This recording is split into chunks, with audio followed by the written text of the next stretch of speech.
안녕하세요, 모모수입니다. 오늘은 에드워드 호퍼 관련된 책을 읽어보도록 하겠습니다.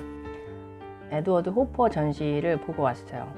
제가 전시를 보기 전에 그 전시 작품을 좀 관련해서 공부를 하고 전시를 봤을 때 굉장히 더 인상적이고 더 깊게 느꼈던 면이 있어서 이번 전시도 호퍼 책을 미리 구매를 해서 보고 전시를 보았습니다.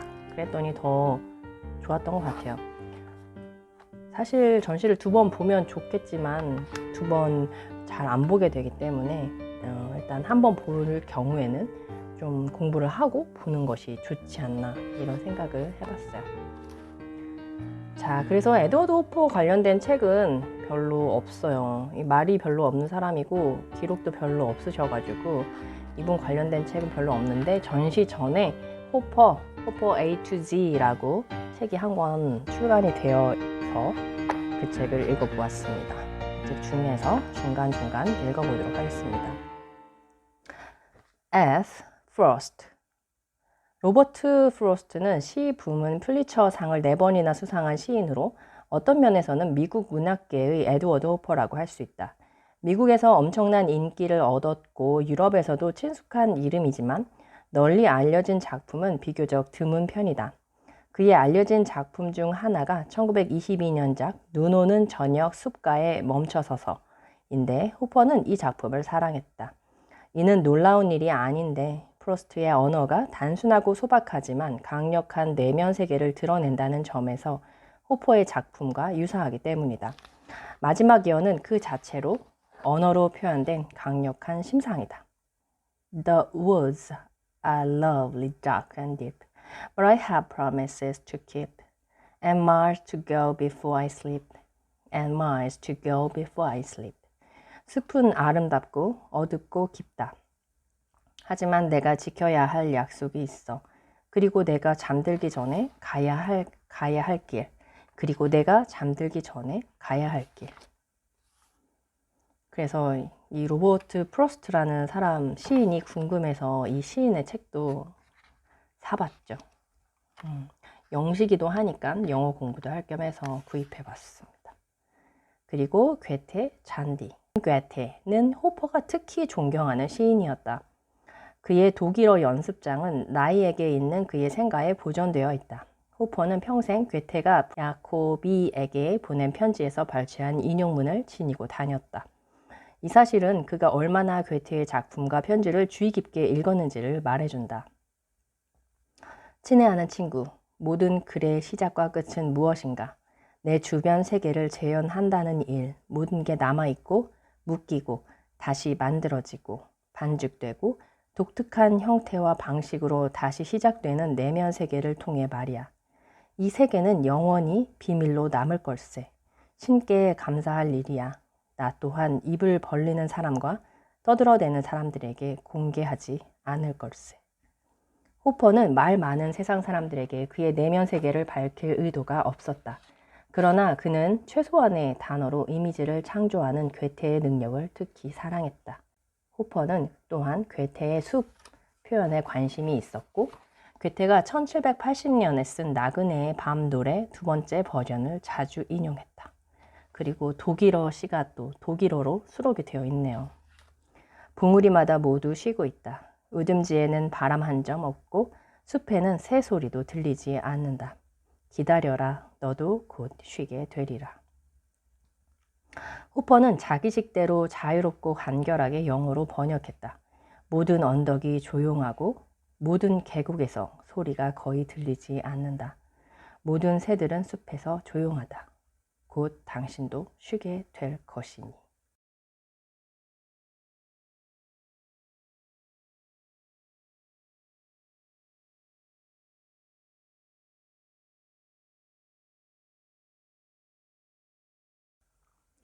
그에게 괴테의 시는 매우 시각적인 그림이었다.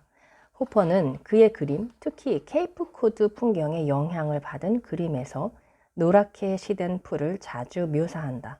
여름 내내 깎지 않은 듯 무성한 잔디는 여자와 그 뒤에서 일어나고 있는 사건 사이에 장벽처럼 작용하는 것 같다. 1949년작 정오에서 전경의 잔디는 집 현관에 서 있는 여성을 외부 세계로부터 고립시키는 듯하다. 어쨌든 호퍼의 잔디는 인간이 한 번이라도 밟은 적이 있는 건지 확실하지 않다. 괴테의 1777년시 겨울 하르츠 여행은 자연과 하나가 되고 자연의 전능함 속에서 사라지는 개인을 묘사한다. 이 시를 확실히 알고 있었던 호퍼의 그림 앞에 서 있으면 이 시가 쉽게 이해된다. 그리고 시가 소개됩니다. 그런데 저 길 옆의 사람은 누군가? 숲속으로 점점 길을 잃고 있구나. 그 사람 뒤로 숲풀들이 맞부딪히고 밟혔던 풀들은 다시 일어나서 황량한 풍경이 그를 삼킨다. 그 다음에 M 읽어볼게요. M. Movies, 영화. 호퍼에 대해 논할 때 그와 영화와의 관계보다 더 광범위하게 논의된 주제는 거의 없다 해도 과언이 아니다. 호퍼의 열렬한 팬인 영화감독 빔 벤더스가 바이엘러 재단의 2020년 전시를 기념해 그에 대한 오마주 작업을 한 것은 우연이 아니다. 호퍼는 빛을 미묘하게 사용해 긴장감이 감도는 실내 장면들, 별 관련 없어 보이는 디테일들, 끝이 없을 듯한 풍경, 뭔가 사연이 있는 듯한 사람들, 어딘가 으스스한 집들이 등장하는 그림을 그린다. 호퍼가 사용한 이 모든 요소가 영화에 큰 영향을 미쳤다. 빔 벤더스나 데이비드 린치를 포함해 특히 알프레드 히치콕의 영화에서 그 영향의 정도를 알 수 있다. 호퍼는 다른 예술가들에게서 노래를 찾아볼 수 없는 방식으로 영화적 언어를 형성했다. 그렇다면 호퍼의 작업 세계는 영화의 영향을 받았다고 할 수 있을까? 그는 자주 영화를 보러 갔다. 이는 독서, 연극, 관람과 함께 그가 가장 좋아하는 슬럼프 극복 방법이었다. 호퍼는 대중상영을 위한 영화가 처음으로 제작되고 보급될 무렵에 사파가로 경력을 시작했고 카우보이, 추격전, 애절한 사랑 장면이 등장하는 그의 초기 사파는 무성 영화 시대의 과장된 이미지들을 떠오르게 한다. 호퍼는 자신의 가장 유명한 그림인 1942년작 나이트 호크가 해밍웨이의 단편 소설 살인자들에서 영감을 받았다고 했다. 그런데 로버트 시오드맥 감독이 호퍼 그림, 이 그림뿐만이 아니다. 호퍼 그림의 디테일까지 참조해서 각색한 동명의 영화는 1946년에야 제작되었다. 그리고 알프레드 히치콕 감독의 영화 사이코에 나오는 유명한 베이츠 모텔이 호퍼의 1925년작 한 모델로 한 것은 잘 알려진 사실이다. 그럼에도 나이트 호크에 등장하는 중절모를 쓴 남자들은 당시 황금기를 누리던 흑백 필름 노아르의 분위기를 자아낸다. U에는 unconscious, 무의식. 호퍼는 자신의 작업 과정에 대해 말하거나 자신의 예술에 대해 설명한 적이 거의 없다. 그런 그의 작업 세계를 이해하는 데 유용한 정보는 1933년 뉴욕 현대미술관에서 열린 첫 개인전의 도록에 실린 회화에 대한 노트, 찰스 H. 소여에게 보낸 편지에서 찾을 수 있다. 호퍼는 두 문서에서 자신의 예술이 항상 자신에 관한 것이라고 강조했고 또한 한 인터뷰에서 나에 관한 것이라고 했다. 1933년 회화에 대한 노트에서 호퍼는 이렇게 썼다. 회화에서의 나의 목표는 자연에 대한 나의 가장 사적인 인상을 가능한 한 정확하게 기록하는 것이었다. 호퍼는 찰스 H. 소여에게 보낸 편지의 끝부분에서 사적인이라는 단어의 의미를 설명했다. 이를 통해 호퍼가 지그문트 프로이드와 칼 구스타프 융에 매우 친숙한 현대 예술가임을 알 수 있다. 모든 예술의 큰 부분이 잠재의식의 표현이기 때문에 작품을 결정짓는 중요한 부분은 무의식적으로 들어간 것이고 의식적인 지성의 작용은 그다지 중요하지 않습니다. 하지만 이런 문제는 심리학자가 풀어야 할 내용입니다. 호퍼는 예술에서 무의식적인 부분이 그림 그리는 행위와 관련된 고도의 의식적 과정과 대립되는 면이 있다는 사실을 확실히 인식하고 있었다. 호퍼는 그의 회화에 대한 노트에서 매우 근본적인 문제를 논하는데, 그것은 자신의 진정한 주제라 할 수 있는 작가의 무의식적인 내면의 이미지를 표현하는 데 있어 지성을 포함한 의식적인 기술적 문제들과의 괴리, 그 괴리를 넘어서 이를 재현하는 일의 어려움에 대해 논한다. 그가 의도한 비전이 각각의 그림을 그려 나가는 실제 과정을 거치며 흐려질 수 있기 때문이다. 내가 작업할 때 가장 관심을 두는 비전의 일부가 아닌 다른 요소가 들어오면서 중요한 비전의 일부가 어쩔 수 없이 지워지거나 대체될 때 나는 가장 어려움을 느낍니다. 이러한 부패를 막으려 노력하는 것이 자의적인 형태 창조에 관심이 없는 모든 화가들의 공통된 운명이라고 생각합니다. 다만 그의 말은 무의식적인, 보이지 않는 것을 묘사하고자 한 그의 그림이 관객의 의식 속 더 깊은 차원까지 닿을 수 있음을 암시한다. 이것은 아마도 숲에 불가해한 느낌을 재현한 그의 그림들이 상징하는 것이다. 그런 맥락에서 그가 그린 본가의 계단이 그림 하단에 열린 문을 통해 거리가 아닌 막혀있는 듯한 어두운 숲으로 향하는 것은 불가해한 자신의 과거를 바라보는 시선으로 볼 수 있다. 그리고 뒷부분에 이제 이 글을 번역하신 분이 써주신 글이 있어요. 그 부분 한번 읽어볼게요. 호퍼가 표현한 이런 감각이 히치콕 감독의 영화 사이코의 배경이 된 것이다. 호퍼가 추구한 미국적 형이상학을 이어받은 것은 화가들보다 사진작가나 영화 감독들이었다.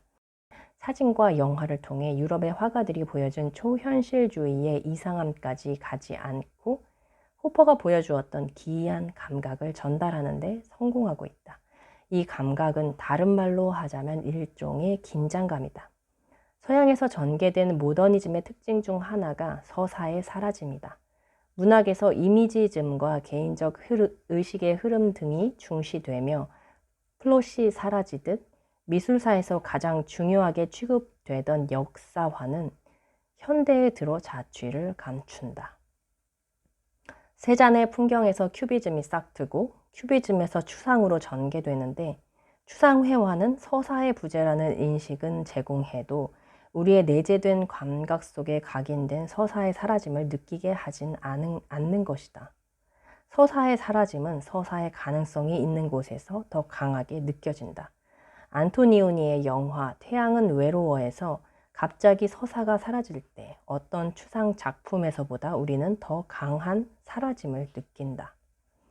호퍼의 월등함은 바로 이 서사와 서사의 부재 사이에서 부유하는 어떤 순간을 포착하는 데 있다.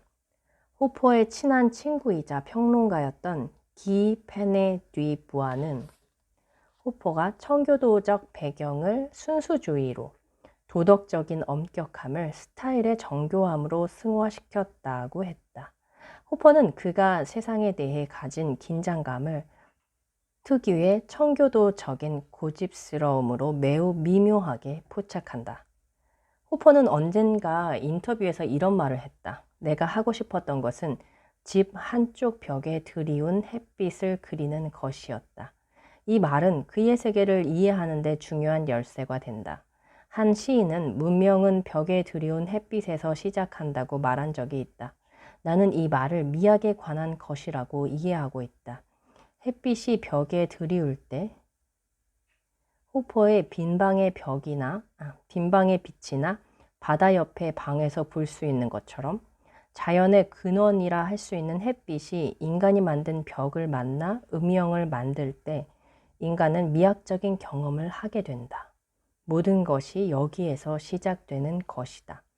자신의 그림을 형이상학 회화라고 이름 붙였던 조르조 데 키리코도 햇빛을 받으며 길을 걷는 사람이 드리운 그림자가 과거, 현재, 미래의 어떤 종교보다 더 신비롭다고 했다.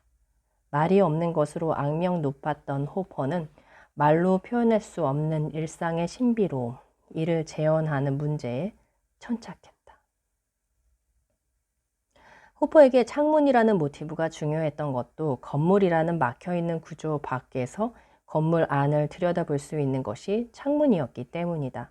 쭉 늘어선 호퍼의 창문처럼 이 책이 26개의 키워드를 따라 전개된다. 이 책 속에서 미처 언급되지 않은 키워드들은 우리만의 사적인 키워드의 목록을 만들도록 부추기기도 한다. 마치 그림 속 닫힌 창문들이 우리만의 상상력을 불러일으키듯 말이다. 네, 여기까지 호퍼에 관련된 책을 읽어보았습니다. 그 시간제로 이렇게 운영을 하더라고요. 저는 마지막 타임에 예약이 남아 있었어요. 6시에 이제 들어갔는데 입장하고 6시 50분에 마감하더라고요. 그래서 50분 안에 다 봐야 하는 그런 거였는데 시간제로 나눠서 운영을 하니까 사람 별로 없어가지고 저는 좋았던 것 같아요. 좀 시간이 짧은 감은 있긴 한데 네, 여러분 즐거운 전시 감상이 되기를 바랍니다.